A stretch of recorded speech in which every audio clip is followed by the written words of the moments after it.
All right, everybody, we are on our last chapter of Unit 4, Chapter 14, the lymphatic system and immunity. So, with the immune system and immunity, your kind of two buzzwords you should think of are the lymphatic system and white blood cells. And so, those are kind of what we're going to focus on throughout this chapter. It's a little bit of an outlier. I always say 11 through 13 could kind of be one big chapter, but you'll see why we include our lymphatic system within this chapter as well. So we always start with our functions. And so fluid balance is a big one because our lymphatic system kind of absorbs extra fluid on the way back to the heart. Fat absorption is one that is a little bit tougher to remember, a little less intuitive, but we have portions of our lymphatic system called lacteals in our intestinal wall that absorb some of our digested fats. And then defense is the easy one to remember because, like I just said, when we say immune system, we're really talking about our lymphatic system and the white blood cells that are throughout the body. So you'll see that our lymphatic system is pretty widespread throughout the body. We have our tonsils, we have our thymus here in the middle.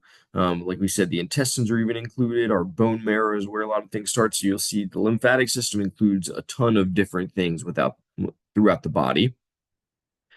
And it kind of mirrors our blood vessels in terms of the map, how it spreads out throughout the body. And just like our vessels, as the lymph vessels spread out, they get smaller and eventually become lymphatic capillaries.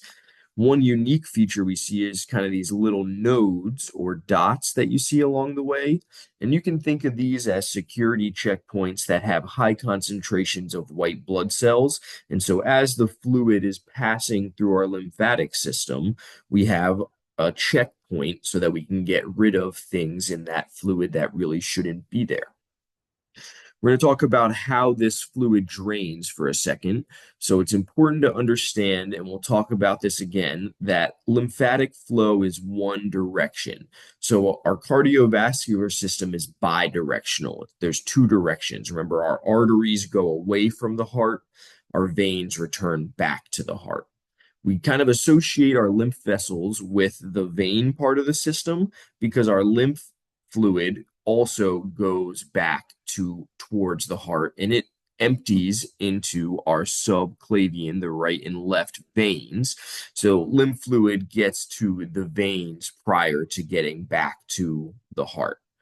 And so we have two major ducts, we call them, which are the last stop that the lymphatic fluid makes before it gets to the subclavian veins. So if you look at this diagram on the right, you'll see our right lymphatic duct does the right arm, the right side of the chest and abdomen, and the right side of the face and neck. Our thoracic duct does a little bit more of the drainage. It does the entire left side, so everything on the left side, and then the right leg. So it does both legs, and then it does the left side. Our right lymphatic duct is only going to do the head, the right side of the torso and abdomen, and the right arm. As I said, they will both empty into the right and left subclavian veins, and that becomes the superior vena cava prior to getting back to our right atrium. All right, so lymph is what we actually call the fluid in our lymphatic capillaries and vessels. So we have lymphatic capillaries that more or less are interwoven in our capillary beds. And so our capillaries are under really high pressure. And so some of the water and solutes during exchange are going to be lost into the interstitial fluid. And so that interstitial fluid can be collected by our lymph vessels, and that is what we call lymph. The lymphocytes, site means cell, are the cells of our immune system that are going to develop and function within this system and within the nodes of the system. So here's a perfect visual for that. So like I said, the capillary for our lymphatic system, our lymphatic capillary is interwoven into this capillary bed. So remember, our arterioles are carrying that nutrient-rich blood with oxygen. It's going to enter the arterial side of the capillary bed. And like I said, there's some high pressure in this situation. So there's some fluid lost, and our lymphatic capillary is going to kind of vacuum up that fluid. And then there's still blood passing through to the venule side, and it's going to continue to the heart. So we just call this tissue space the interstitial space that has interstitial fluid. So that's what lymph is going to be derived from. And like I said on our slide about drainage, just like our vessels, our lymph vessels also get smaller and eventually terminate in these capillaries. And so I want to just highlight this again, even though I said it already. Lymph fluid is moving in one direction. It's getting pulled from the capillary bed in that interstitial fluid, and it's just going back towards the heart. This is a zoom in on a lymph capillary and vessel. And so, just like our veins, they have these valves. And just like our veins, the valves help things flow in the correct direction. Think our lymph vessels don't attach directly to the heart. So they don't have a pump that is providing pressure to push that fluid forward. So they need those valves to make sure that it's moving in just one direction.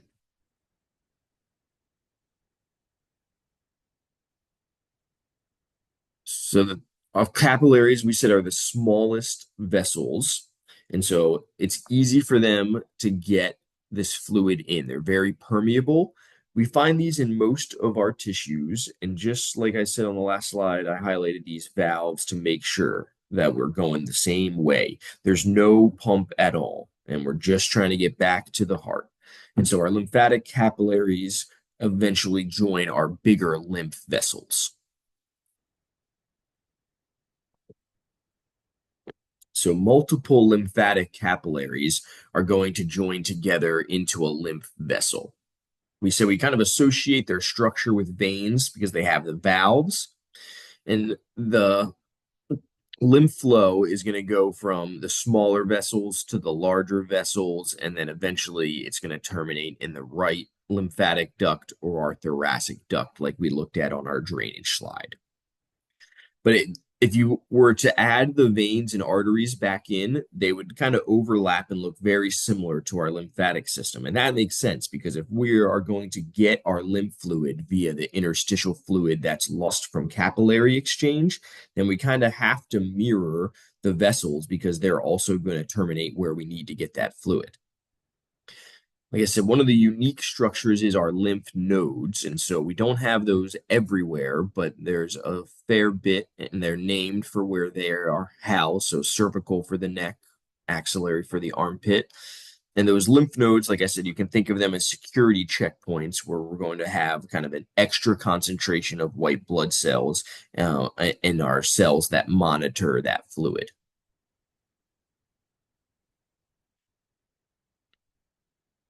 So you don't necessarily need to remember all of the different nodes and vessels. So we're not going to have you memorize anything like we did for the blood vessel chapter. You just have to remember the two things for the right lymphatic duct. You need to remember where it drains from and that it empties into the right subclavian vein. So remember, the right lymphatic duct doesn't do quite as much. It's just doing the right side of the head and neck, as well as the torso and the upper arm, or sorry, the entire right arm. Our thoracic duct is for the rest of the body. So it's going to do all of the tan. And so it's the left side of the head and neck, the left side of the chest and abdomen, left arm, left leg, and right leg. So a little bit bigger area than our right lymphatic duct. And so the thoracic duct is also going to empty into the left subclavian vein. So right lymphatic duct, right subclavian vein, and remember your area. Left is the thoracic duct, left subclavian vein. Remember, it's draining more.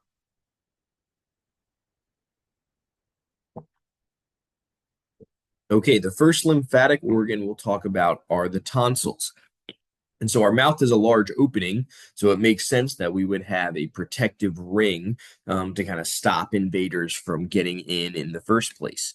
And so the palatine tonsils are on each side to the opening of the throat. Those are typically the ones that would be removed if you were having a chronic tonsillitis. If anyone's had their tonsils removed, that is the one you're talking about. The pharyngeal tonsils, also known as the adenoids, are really on the kind of the roof, not really of the mouth, but near the opening to the nasal cavity. And this is just one large tonsil back there. And then we have a lingual tonsil, which again is a single large tonsil, and that's on the very posterior surface of the tongue. So they form a ring, and that ring is kind of a protective checkpoint as you're entering the body. All right, our lymph node itself. So they're rounded. Typically the ones that are on a little more superficial or don't have as much tissue covering them, you can kind of palpate or feel the roundness of the node. Typically, you're going to have multiple vessels that are going to create one node. So like we said, our node is our checkpoint in a sense. And so multiple vessels are going to have to pass through this checkpoint. And so the whole purpose of this is so that we can kind of clean that fluid and get rid of things that shouldn't be there prior to getting back to the bloodstream and back to the heart. We don't want to circulate things that shouldn't be there. So if we can kind of get rid of that before that fluid is making it back into the system, obviously that's a good thing.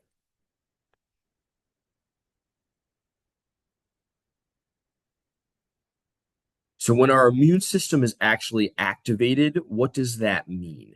It means that lymphocytes are being produced, and we'll talk about these a little bit more in depth. And so the reason a lymphocyte would be produced is because within the node, a foreign substance would be detected. So now we have to take care of that foreign substance.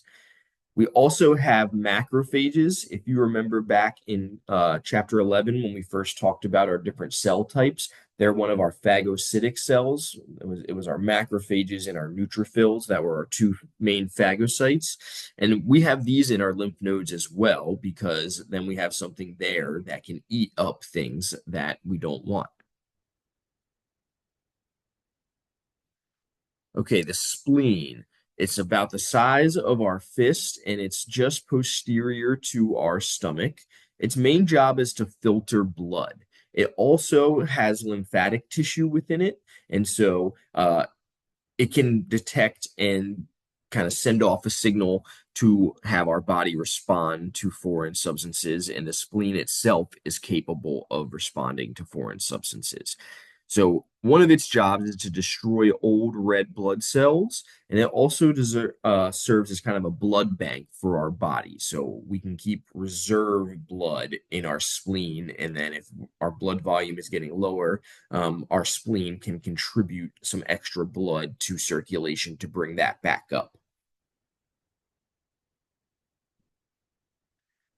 And you don't need to worry too much about this structure here, but one thing I want to point out is that we have red pulp and white pulp. And so our white pulp is the lymphatic part of the tissue. So think white pulp, white blood cells. And so that's part of what's kind of monitoring and detecting and responding to our foreign substances. And then the red pulp is the blood vessel and blood supply itself. So kind of the two jobs of the spleen have two different types of tissue, which makes sense. All right, our thymus gland. So it kind of has two different lobes to it. So bilobed is what we call this type of gland because it has one, two lobes, and it's located right behind the sternum. And we called that the mediastinum, if you remember that all the way back from chapter one. And so it's actually one gland that shrinks as we get older. And so our thymus gland is in charge of producing one of our lymphocytes known as a T lymphocyte. So you'll see our lymphocytes are kind of named for where they grow up. So the T lymphocytes mature and are trained in the thymus. So it makes actually sense in this case that it's going to be larger when we're younger and atrophy or shrink as we age, because when we are babies, we don't necessarily have a full immune system yet. We still have to build up that army. So we need our thymus to be more active and produce more thymosin, because that hormone is going to kind of tell our body to produce more B cells and T cells. So T cells and B cells are two different types of lymphocytes. The B cells keep maturing in the bone marrow. It's only the T cells that mature within the thymus, but the hormone thymosin, which is released by the thymus, is going to regulate the production of both types of lymphocytes. And so as we get older, our thymus shrinks because it's less active, because we don't necessarily need to continue to produce more B and T cells, or at least not to the same volume as we were when we were first trying to establish our immune system.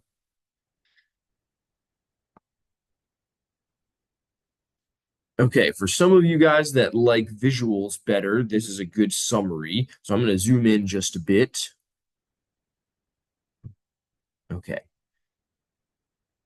sorry, I can't zoom in as much as I would have liked.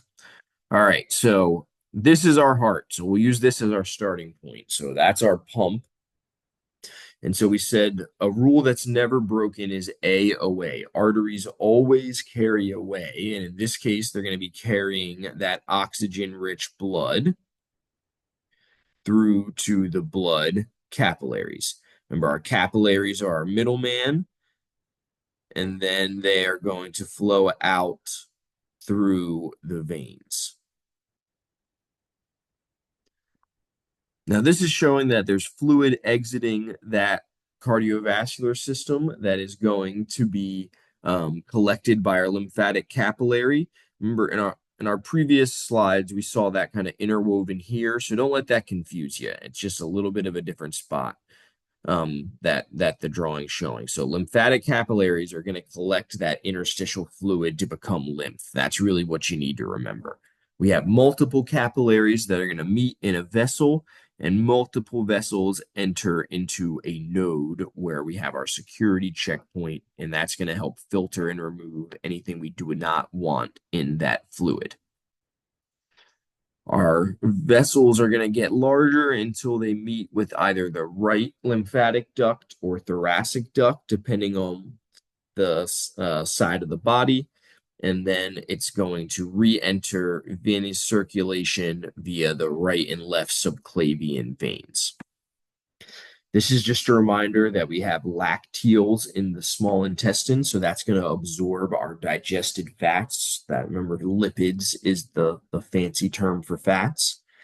We have our spleen that has red and white pulp, so it's a blood reservoir, and it's also filtering our blood.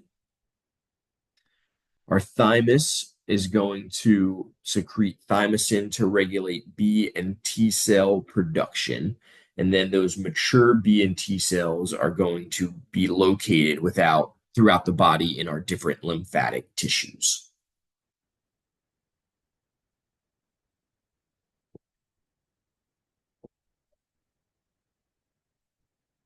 Okay, now we're going to kind of focus on how our immune system actually works. And so, immunity itself, the word immunity, is the ability to resist damage from foreign substances. And so immunity is there to protect us. And so we have different immune responses for different microbes like bacteria and viruses, fungus, different toxins within the body, cancer cells.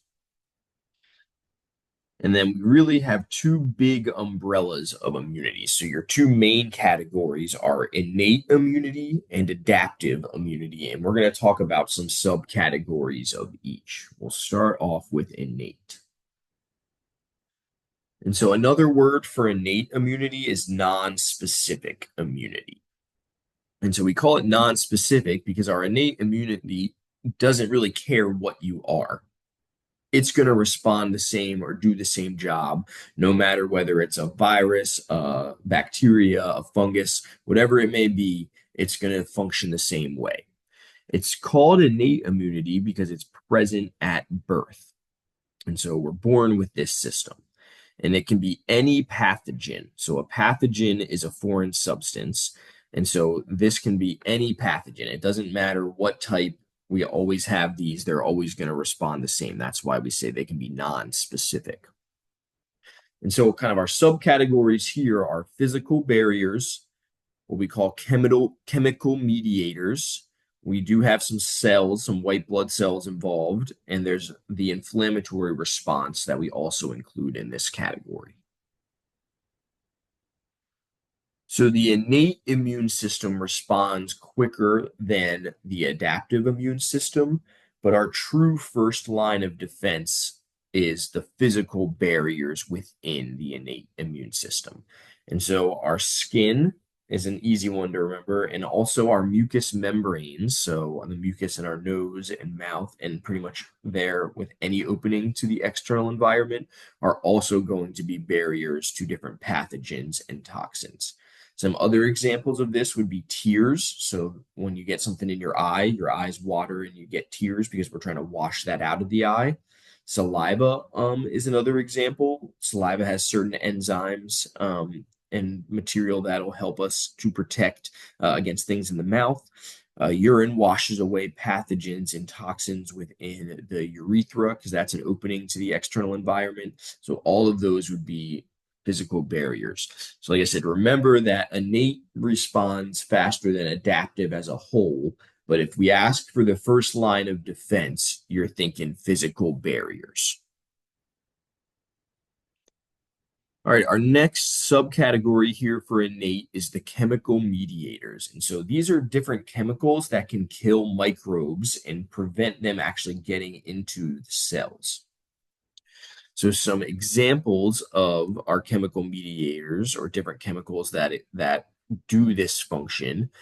A lysozyme, this is what is in tears and saliva to help kill bacteria. So we just talked about that briefly on our last slide. So tears and bacteria are physical barriers, but they contain these chemical mediators, lysozymes, to kill bacteria. Our mucous membranes also have secretions that can help to kill microbes, so they're not lysozymes, but similar job. Histamine is a pro-inflammatory release, and so this causes vasodilation. This helps more white blood cells and whatever we need to fight off the invader or injury get to that spot. Finally, we have interferons, and these proteins are related to our immunity against viral infections. And so their job is to kind of point out and surround viruses and produce antiviral proteins.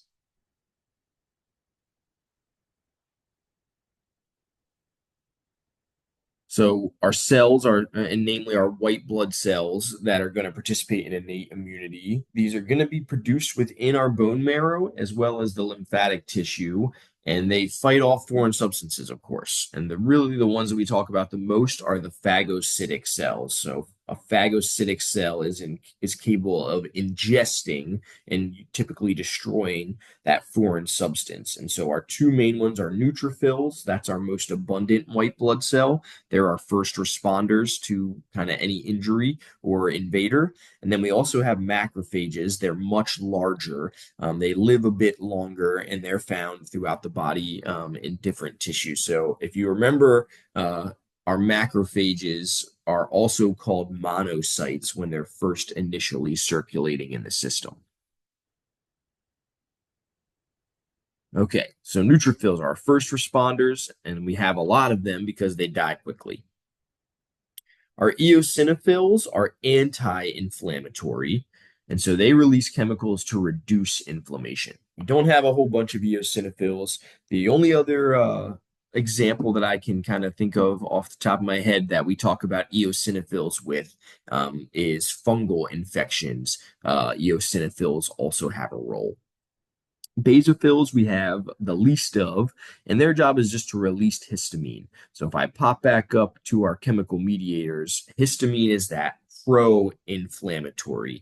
And so usually when we think of inflammation, we think of it as a bad thing, But chronic inflammation, long-term inflammation is a bad thing. Short-term inflammation is the first bit of the healing cascade. And one of the first processes of inflammation is that release of histamine because we want more blood flow to bring more white blood cells and whatever other nutrients and help we need to address the issue at hand. Here's your reminder, like I just said above, that monocytes are what we call macrophages when they're circulating. And then after a little bit of circulation, they'll go into a tissue or a lymph node. And so they're a lot bigger, meaning they can ingest more than our neutrophils.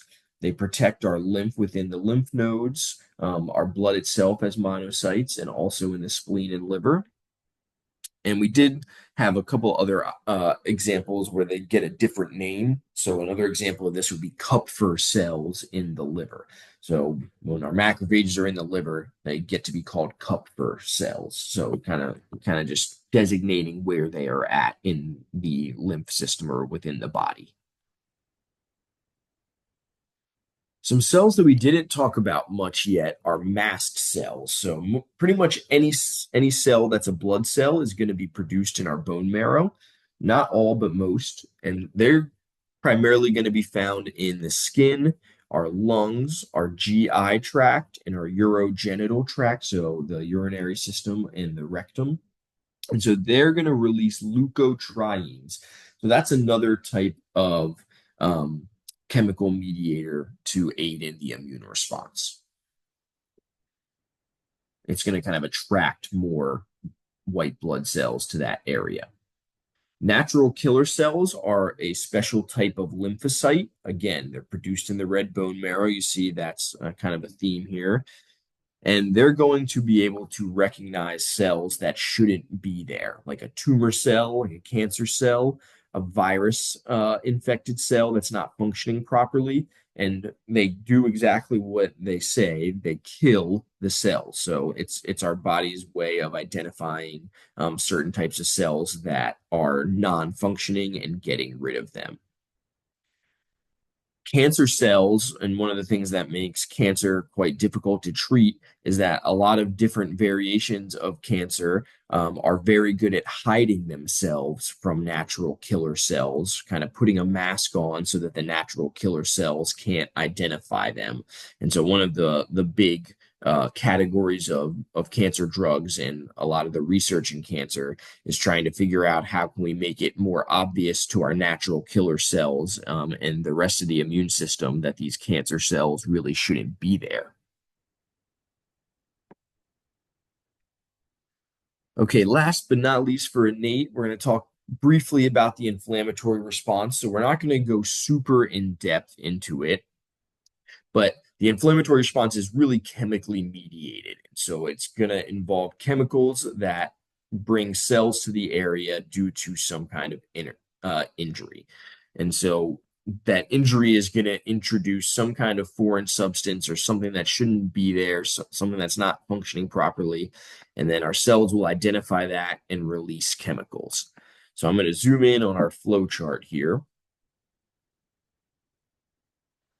And so our example here, say we get a cut and bacteria enters our tissue. So that bacteria starts to damage tissue that it comes into contact with. And so because that tissue becomes damaged, our body releases chemical mediators. So some examples of this would be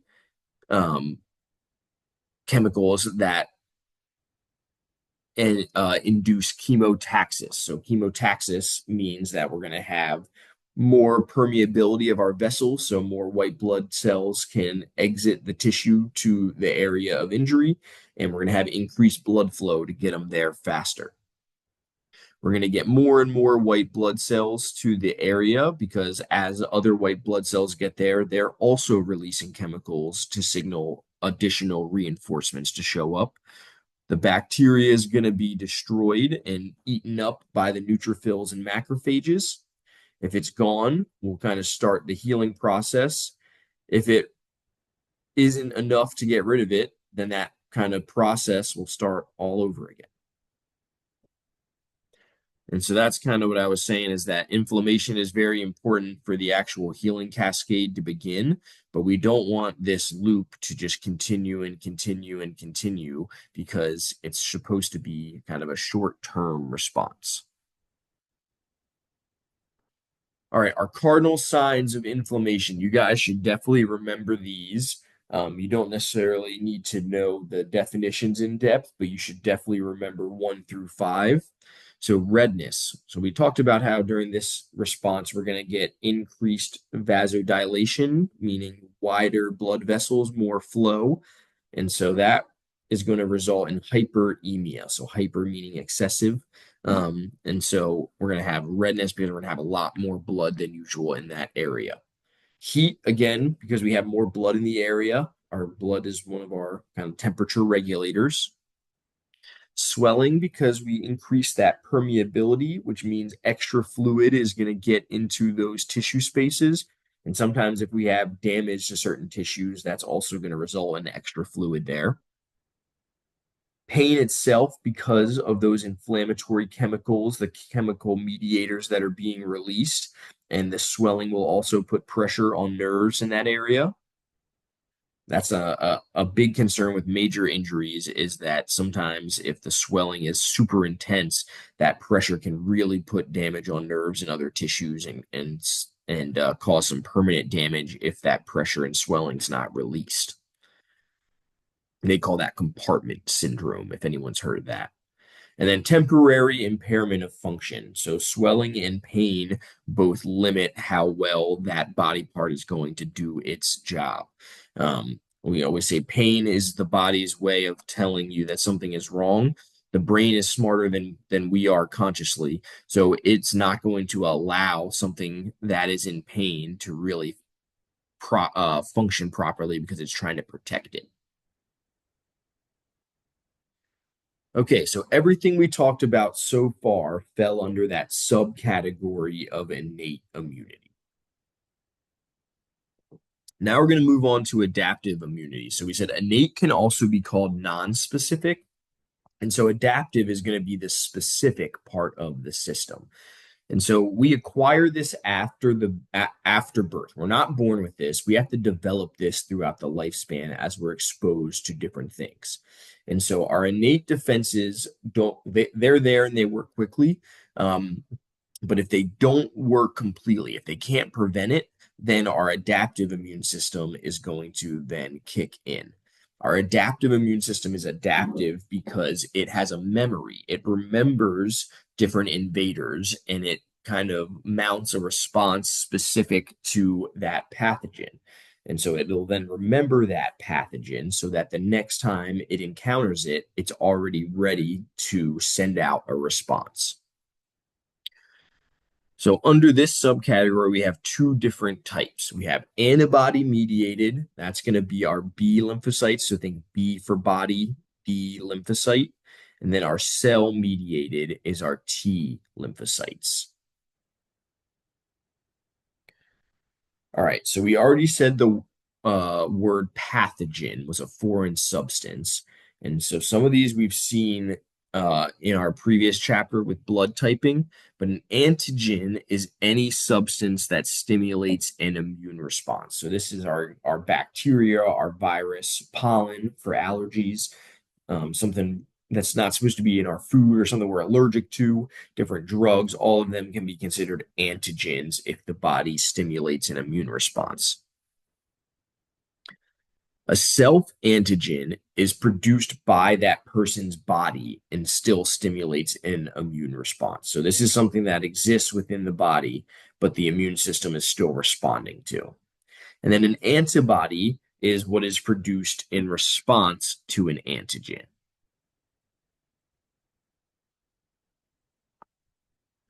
So, antibody mediated immunity. So, remember B for body, B for B lymphocyte for this one. So another word for this is humoral immunity. And so this is typically associated with bacteria in our body's fluids. So we already said our B lymphocytes are produced in our bone marrow, and we call them B lymphocytes because they mature there as well. And we really have two main types that we'll talk about. Our plasma B cells produce antibodies. So when a specific antigen is identified, the plasma B cells are going to respond by producing antibodies specifically for that antigen. Our memory B cells are easy to remember their job because they remember our previously encountered antigens. They're in charge of our memory. And so this is how we can have that rapid response because our memory B cells know what to do when we encounter the antigen, and our plasma B cells can then quickly produce antibodies to address that. Then we have cell mediated, which is our T lymphocytes. And this is going to be our parasites, our viruses, and cancer cells also. So remember, these are produced in the red bone marrow initially, but then they're going to migrate to our thymus where they're going to stay mature. Once they are bound to an antigen, they can kind of, or let me backtrack. They start off kind of as a general T cell. Once they bind to that antigen, they're going to divide into these different types of kind of T cells. So they're going to have different jobs once they actually identify an antigen. So dendritic cells, these are going to be our ones that are really in charge of identifying them. So these activate our B and T cells. So these are what are going to be our kind of our scouts. They're going to identify the antigen and activate the response. Now we have our different types of T cells. So we have our cytotoxic, so toxic to cells. They're going to produce cytokines is another chemical that will destroy a cell. So they're going to actually destroy the cell that's identified. Our helper T cells also help our dendritic cells with activating B cells and finding more cytotoxic Ts to help. Our regulatory T cells are going to regulate the action. So they actually inhibit our B cells, helper Ts, and cytotoxic Ts. And so they're kind of turning this response back down. And then our memory T cells, just like our memory B cells, will remember previously encountered antigens. And same thing, it allows for a much more rapid response if that antigen is encountered again.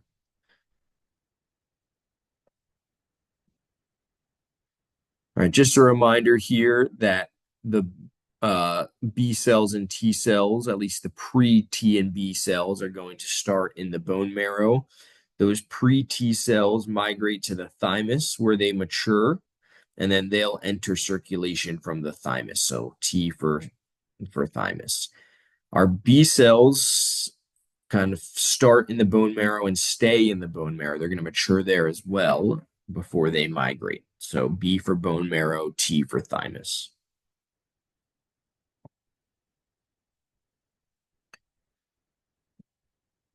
Okay, so the way we actually acquire this adaptive immunity. So we said that we are not born with this. We have to actually develop this, and these are the different ways. And so this is a good chart to memorize for you guys. Last thing for this chapter. So our big umbrella here is adaptive immunity. So we just talked about kind of our two different types of cells, our Bs and our Ts, and how they do that. And so the way we acquire this is via active immunity and passive immunity. And so active is actively done by our own immune system. Passive is immunity that we've had transferred from another person or an animal. And so we break both of these active and passive categories into natural and artificial examples. So, natural active is when we have antigens that are introduced through natural exposure. So, this is kind of what we typically think about in terms of developing our immune system. We encounter a bacteria or a virus, is a better example in our environment. Our body responds to that virus. We produce antibodies. We then remember that for the next time. So we actively produced antibodies against a virus or against an antigen, and now we have that active immunity response. Artificial is when we kind of deliberately introduce an antigen in the form of a vaccine. So vaccines typically contain what we call inoculated viruses, meaning it's a non-active form of the virus, but our body can still recognize that and produce an immune response against it. That's oftentimes why right after people get a flu shot, for example, they feel like they got the flu, is because our immune system does become active against that. And so our immune system is still actively producing antibodies, but the antigen was or introduced artificially. So in both cases, our body is naturally producing antibodies, but we had exposure via the natural environment versus exposure via the artificial vaccine. So for passive immunity, the body is not actually having to do work. It's just being passed antibodies from a different source. So the natural form of this is during birth, and following birth. It's with the mother to child. So blood mixing via the placenta during birth, or antibodies located in breast milk are going to be a natural transfer of antibodies to the immune system. So, baby is not making more antibodies in response to this. It is just receiving the antibodies from its mother. So, it's going to have some immunity based on that. Artificial is when we have antibodies that are either from another person or injected. So this could be like a blood transfusion or some other type of medication where they're actually introducing artificial antibodies into the system.